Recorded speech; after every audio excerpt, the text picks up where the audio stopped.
दोस्तों नमस्कार। आईएएस हिंदी के इस प्लेटफॉर्म पर आप सभी लोगों का स्वागत है। पिछले वीडियो में हम लोगों ने 69th बीपीएससी में जो 10 प्रश्न मैथ्स और रीजनिंग से पूछे गए थे उसका डिटेल एनालिसिस देखा था। उम्मीद करता हूं आपने वो वीडियो देखा होगा और उससे आपकी एक समझ विकसित हुई होगी। आज के इस वीडियो में हम लोग 68th बीपीएससी में जो 10 प्रश्न पूछे गए थे उसे हल करने की कोशिश करेंगे और देखेंगे कि कैसे प्रश्न रिपीट भी होते हैं और कैसे एक पैटर्न में ही अधिकांश प्रश्न पूछे जाते हैं। आप इसको लगातार देखते रहेंगे। ये 8-10 वर्षों का प्रश्न यदि सॉल्व जो हो रहा है उसे देख लेंगे तो आपकी एक समझ विकसित हो जाएगी और आप एग्जामिनेशन हॉल में किसी भी स्थिति में 6-7 सवाल तो बना ही लेंगे। और यदि आप मैथ बैकग्राउंड के हैं तब तो कुछ कहने की बात ही नहीं है, तब तो आप 10 में 10 भी बना लेंगे। आइए 68th बीपीएससी के प्रश्नों को शुरू करते हैं। पहला प्रश्न है, शब्द डायरी के अक्षरों से कितने शब्द बनाए जा सकते हैं चाहे उनके अर्थ हो या नहीं हो। डायरी में कितने अक्षर है? 5 अक्षर है।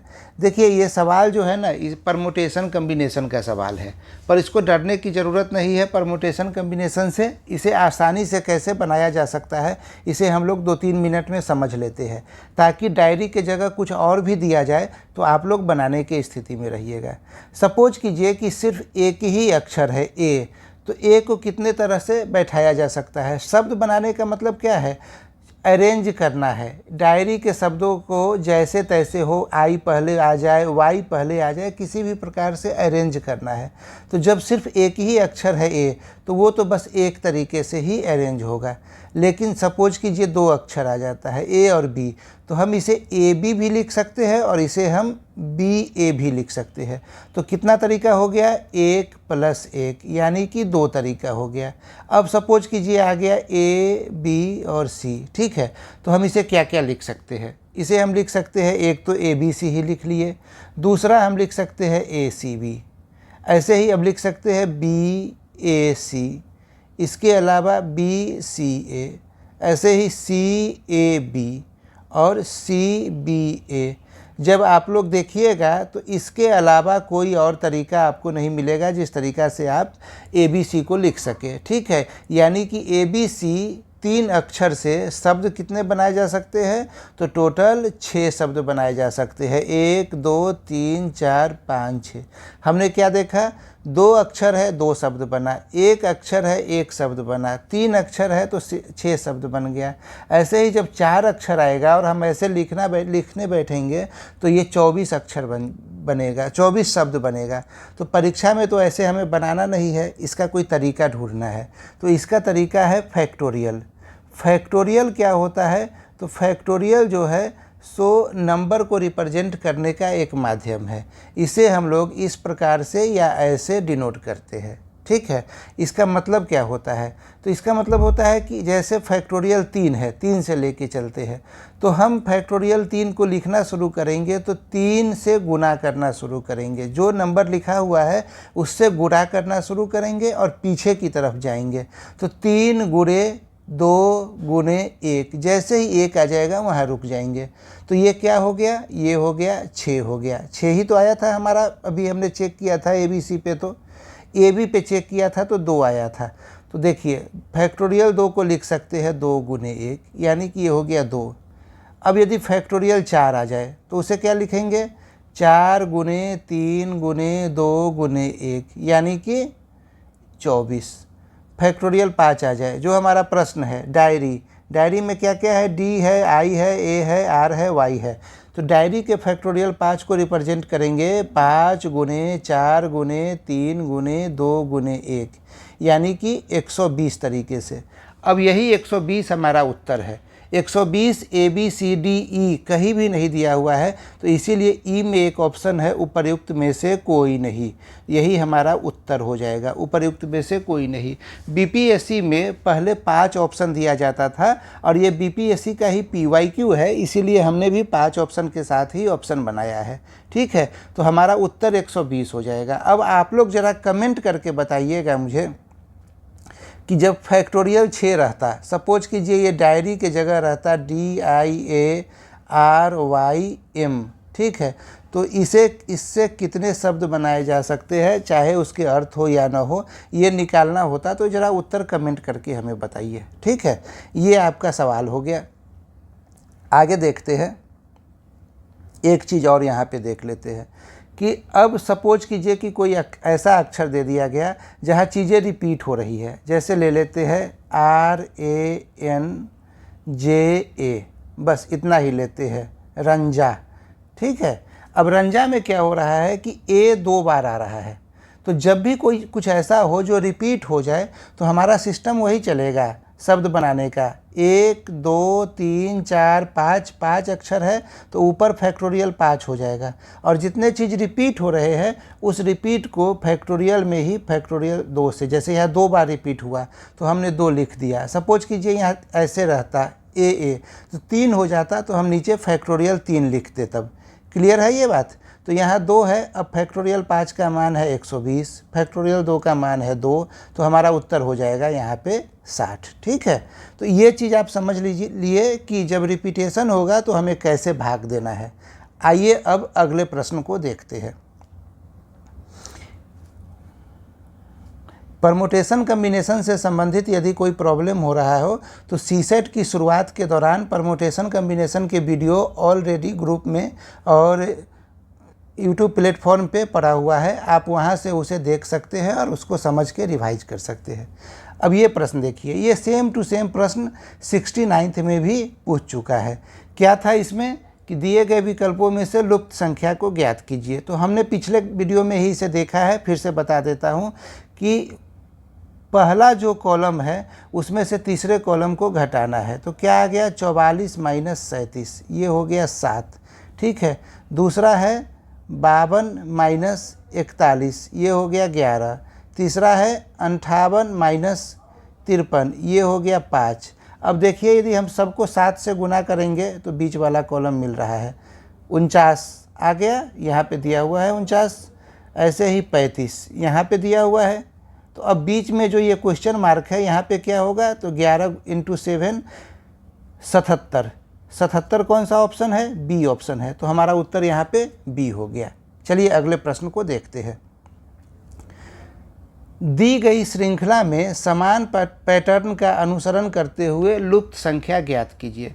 देखिए ये लुप्त संख्या वाले जो भी प्रश्न होते हैं ना, ये आपके दिमाग को चेक करते हैं कि आप कितना तैयार है सवाल बनाने के लिए, और यदि ये स्ट्राइक कर जाए तो बहुत बढ़िया है, आपको सवाल बनाना चाहिए। यदि स्ट्राइक न करे तो ऐसे सवालों को छोड़ देना चाहिए। इसके पीछे का सबसे बड़ा रीज़न ये है कि ऐसे प्रश्न बहुत ज़्यादा इंटरेस्टिंग होते हैं और बनाने में मज़ा आने लगता है। नंबर 1 बात। नंबर 2 बात, ऐसे प्रश्नों को बनाते समय ईगो हावी हो जाता है एग्जामिनेशन हॉल में। ठीक है, कि हमसे ये सवाल कैसे नहीं बनेगा। तो हमें अपने एग्जामिनेशन हॉल में गेट के बाहर अपना ईगो छोड़ के जाना है ताकि सवाल किसी भी हालत में बन ही जाए। आइए इसको शुरू करते हैं। शुरुआत करते हैं घटाते हुए, देखते हैं दूसरे में से पहले को, क्योंकि सीरीज आगे की तरफ जा रहा है तो क्या पता उससे कुछ मिल जाए। तो घटाते हैं तो 20 माइनस 15 क्या आया, 5 आया। दूसरा है 32 माइनस 20, 12 आया।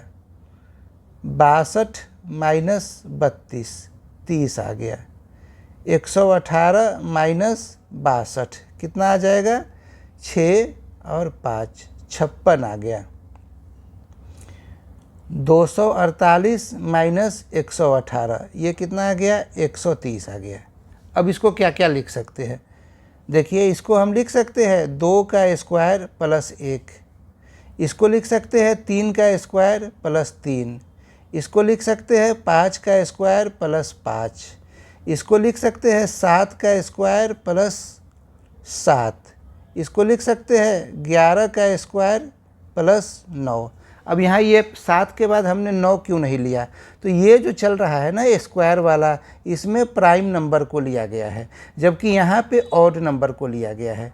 तो आपको ये समझ में आ गया होगा कि सीरीज किस प्रकार से चल रहा है। तो अगला क्या होगा अब आपको पता है, अगला क्या होगा देख लीजिए। अगला होगा 13 का स्क्वायर प्लस 11, 13 का स्क्वायर कितना होता है 169 प्लस 11 कितना हो गया 180। अब आप क्या कीजिएगा 248 में 180 को जोड़ दीजिए, आपका उत्तर आ जाएगा 8, 8 4 12, 2 1 3 1 4, 428। सी उत्तर हो गया आपका। अब आप कहिएगा कि ये 248 में कैसे जोड़े, तो ये जो चीज़ें चल रही है ना, ये उसी का फॉर्मेट है, इसीलिए जोड़ के निकाल लिए हैं। अब इस प्रकार के अन्य प्रश्नों को आपको प्रैक्टिस करना पड़ेगा। जब आप प्रैक्टिस करते रहिएगा तो ऐसे सवाल निश्चित रूप से परीक्षा हॉल में आपसे सही हो जाएंगे। आइए अगले प्रश्न को देखते हैं। किसी कूट भाषा में यदि फास्टर को ये लिखते हैं, मॉन्क को ये लिखते हैं, तो गाइड को इस भाषा में क्या लिखा जाएगा। देखिए ऐसे प्रश्न में क्या होता है, या तो सिंपल तरीके से सीधा लिखा जाता है या फिर उल्टा लिखा जाता है। सीधा लिखने का तरीका क्या है, सीधा लिखने का तरीका है EJOTY, याद कर लीजिए। इसका वैल्यू है 5, 10, 15, 20, 25। बस इसी के आसपास जो भी है, जैसे R आ गया तो R O के बाद आता है, O 15 है, P 16 होगा, Q 17 और R 18, तो R का मान 18 हो गया। ऐसे हम निकाल लेंगे। यदि उल्टा हमसे पूछा जाए कि सीधे में तो R का पोजीशन 18 है, उल्टे में क्या होगा, तो उल्टे के लिए हम 27 से घटा देंगे जो भी पोजीशन आएगा, तो 9। तो R का उल्टे में पोजीशन हो गया 9। ठीक है, तो ये चीज़ तो हम लोग जानते हैं। अब आ जाते हैं प्रश्न पे। प्रश्न में है फास्टर, F के लिए 22 लिया गया है। F का सीधा में क्या वैल्यू होता है, सीधा में वैल्यू होता है 6। E के बाद F आता है, E का वैल्यू 5 है तो ये 6 हो गया। तो इसका वैल्यू उल्टा में कितना होगा, 27 - 6 यानी 21। लिया गया है 22, तो उल्टा में जो आ रहा है उसमें 1 जोड़ दिया गया है। ठीक है, अब अगला देखते हैं ए का वैल्यू सीधा में होता है 1, 1 में 1 जोड़ दिया गया 2। आप एक बात ध्यान में रखिएगा कि ये उल्टा लेगा या सीधा लेगा, उसका क्रम इसने तय नहीं किया है। जब मर्जी तब उल्टा ले ले, जब मर्जी तब सीधा ले ले। BPSC के प्रश्न में ये हमने 69th में भी देखा था और यही चीज़ 68th में भी आ रहा है। अब एक और मिला लेते हैं। क्या करते हैं, एस के लिए देख लेते हैं। एस का वैल्यू क्या होता है, ST, एस का वैल्यू होता है 19 को जब उल्टा में लिखेंगे तो क्या आएगा, 27 - 19 यानी कि 8 में 1 जोड़ेंगे तो ये आ गया 9। तो एस के लिए इसने क्या ले लिया, अब एस के लिए इसने 9 ले लिया। ठीक है, अब टी का वैल्यू देखिए, टी का वैल्यू क्या होता है, 20 होता है।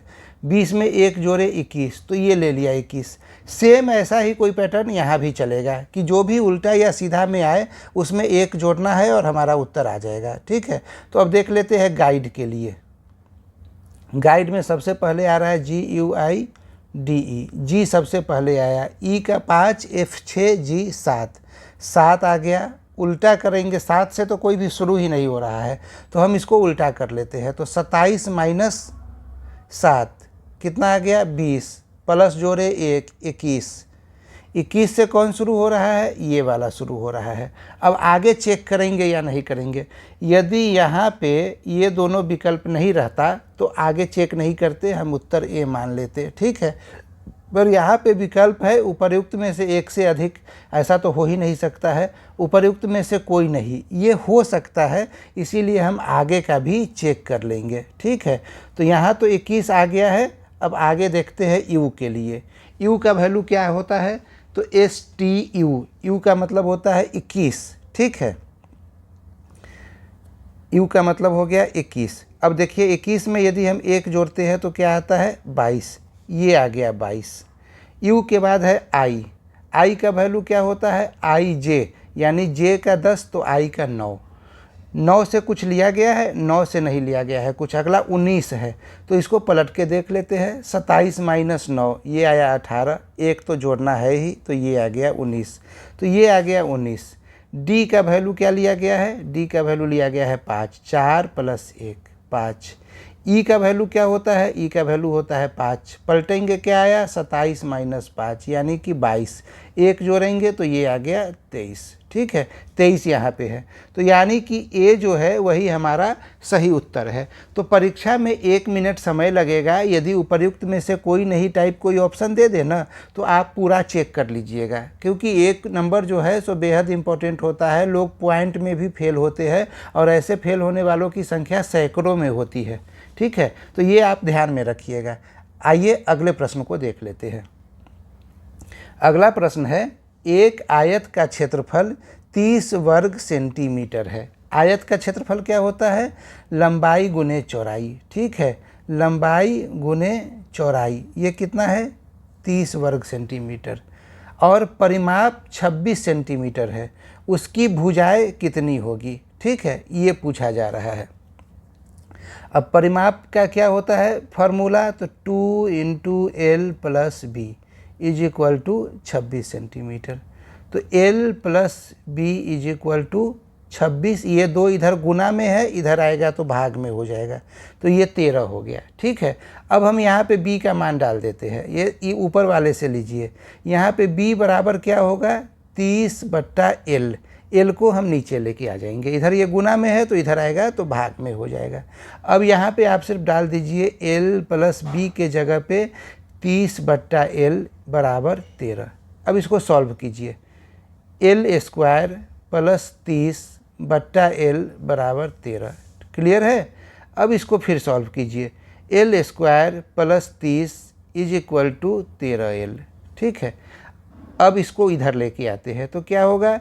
L² - 13L + 30 = 0। Quadratic equation solve करने आप लोगों को आता है ना? द्विघात समीकरण आता है या नहीं आता है? यदि नहीं आता है तो उसमें क्या करते हैं कि हम इसका और पहले वाले का फैक्टर लेते हैं और फैक्टर के हिसाब से बीच वाले को तोड़ते हैं। ठीक है, यहाँ पे ऊपर में इसे मिटा देते हैं और यहाँ पे लिखते हैं। ठीक है, सबसे पहले 30 को तोड़ेंगे तो 30 कैसे टूटेगा? 30 टूटेगा 2 से 15, 3 से 5। अब यदि हम इसको 5 दूना 10 और 3 में तोड़ेंगे तो 10 + 3 13 आ जाता है। तो इसके बाद वाला पॉइंट यहाँ लिखते हैं। ठीक है, तो L² - 3L - 10L + 30 = 0। ठीक है, अब L कॉमन ले लीजिए तो L - 3। ठीक है, अब यहाँ से -10 कॉमन लीजिए तो L - 3 = 0। अब क्या हो गया? L - 3 L - 10 = 0। ठीक है, तो L का वैल्यू क्या आ गया? 3 या 10। ठीक है, तो एक को ले लीजिए 3 तो दूसरा ऑटोमेटिक आपका निकल जाएगा। तो भुजाएं कितनी हो गई? 10 और 3, यानी कि C हमारा उत्तर हो गया। आप आराम से बना सकते हैं, आपके मैथमेटिकल कैलकुलेशन पे मुझे कोई डाउट नहीं है। मैंने जानबूझ के एक एक स्टेप लिख दिया है कि कहीं किसी को कोई दिक्कत हो, एक भी स्टूडेंट को कोई दिक्कत हो तो वो यहाँ से सारी बातों को अच्छे से समझ ले। आइए अगले प्रश्न को देखते हैं। एक दुकानदार किसी वस्तु पर 10% की छूट देता है। ठीक है, जिसका अंकित मूल्य 400 रुपया है। अब अंकित मूल्य 400 रुपया दिया हुआ है, 400 का 10% कितना होता है ये हम सब लोग जानते हैं। जब 10% निकालना हो ना तो कुछ नहीं करना है, लास्ट का एक 0 हटा देना है, कोई फार्मूला पे नहीं जाना है।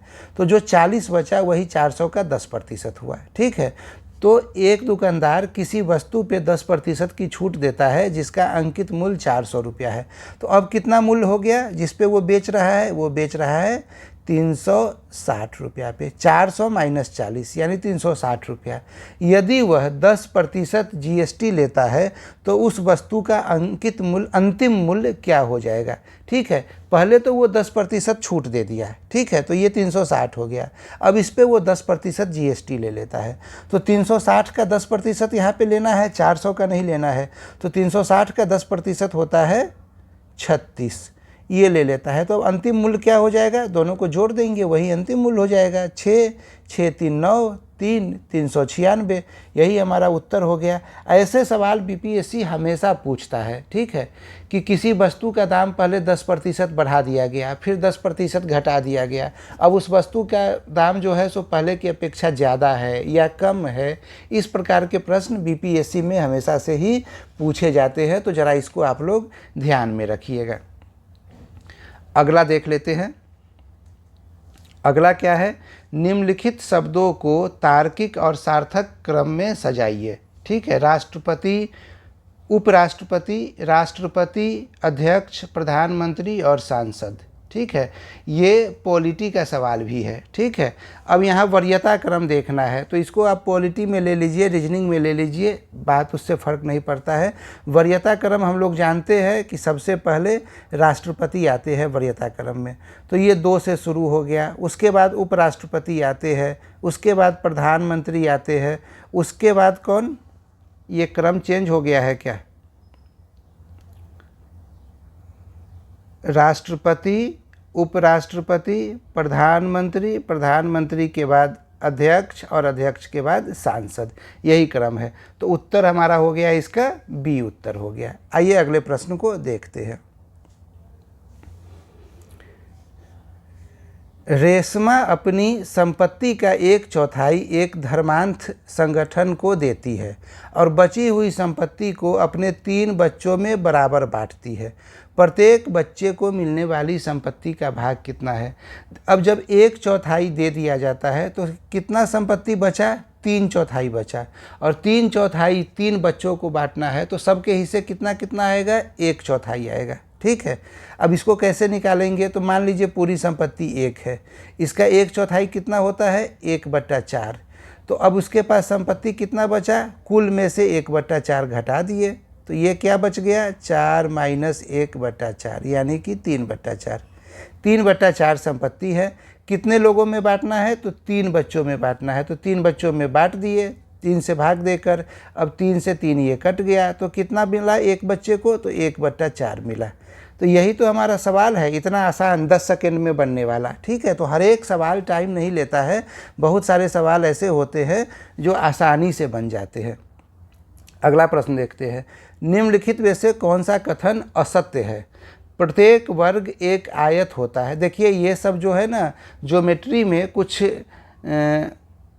स्टेटमेंट है जो दिया हुआ है सीधा सीधा, इसमें कुछ नहीं, कुछ प्रॉपर्टीज, स्टेटमेंट से ज़्यादा सही शब्द प्रॉपर्टीज रहेगा। ये प्रॉपर्टीज दिया हुआ है। प्रत्येक वर्ग एक आयत होता है, बिल्कुल सही बात है। प्रत्येक समचतुर्भुज एक समानांतर चतुर्भुज होता है, बिल्कुल सही बात है। समचतुर्भुज रोम्बस को बोलते हैं और समानांतर चतुर्भुज पैरेललोग्राम को बोलते हैं, और प्रत्येक वर्ग एक रोम्बस होता है, ये तीसरा स्टेटमेंट है। तो ये सब के सब स्टेटमेंट सही है। तो असत्य कौन सा है? कोई भी असत्य नहीं है, इसीलिए हमारा आंसर ई हो जाएगा। आइए अगले प्रश्न को देखते हैं। अगला, सदस्यों के एक परिवार में बी कहता है कि आर मेरी बहन ए की पुत्री है जो टी की इकलौती पुत्री है। अगला लाइन है कि एक्स टी और जेड की संतान है जो एच की दादी नानी है। यहाँ पे यदि हम रुकते हैं तो यहाँ से हमें क्या क्या बात पता चलता है? हमें ये पता चलता है कि बी, ए और एक्स ये तीनों भाई बहन हैं। ठीक है, ये तीनों भाई बहन हैं, जिसमें सिर्फ ए बहन है, ए फीमेल है, बाकी बी और एक्स मेल है, और ये सब टी और जेड के संतान है। ठीक है, अगला लाइन ये भी पता चल जा रहा है कि आर ए की पुत्री है, आर ए की पुत्री है। आगे देखते हैं, के एम की माँ है जो एच की इकलौती बहन है। अभी देखिए के एम एच के बारे में यहाँ कुछ भी नहीं दिया गया है, तो बस हम यहाँ पे ये ध्यान में रख लेंगे कि के एम की माँ है जो एच की बहन है। ठीक है, अभी इसको हम रोक के रखते हैं और अगला लाइन देखते हैं। एक्स अविवाहित है, ये क्लियर हो गया कि एक्स की अभी शादी नहीं हुई है, और एस ए का जीवन साथी है, यानी एस और ए पति पत्नी है। ठीक है, अब यहाँ पे सवाल पूछा जा रहा है तो के का एस से किस प्रकार का संबंध होगा? अब हम थोड़ा पीछे आते हैं। के एम की माँ है, ठीक है, जो एच की इकलौती बहन है, तो इसका मतलब क्या हो गया कि एच और एम जो है ये भाई बहन होंगे, या फिर दोनों बहन बहन सिबलिंग्स होंगे, और इनकी माँ जो है वो कौन है? तो वो के है।